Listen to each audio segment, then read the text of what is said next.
ராசி இல்லை இவள் என பலர் கூற்றிய போது ராப்பகலாய் எழும் துயல் உனை வாட்டிய போது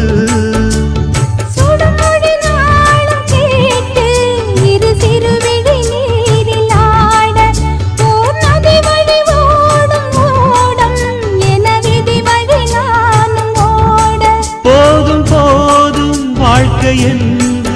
ஏழை மாது எண்ணும் போது நானும் அணைக்கிடும் பூமிக்கொரு வாரம் என்று எண்ணி இருந்தேன் பூமுடிக்க யாரும் இன்றி கண்ணி இருந்தேன் சொந்தமின்றி பந்தமின்றி நானும் இருந்தேன் பொட்டு ஒன்று தொட்டு வைத்து பூவை அடைந்தேன் நன்றி சொல்லவே உனக்கு என் மன்னவா வார்த்தை இல்லையே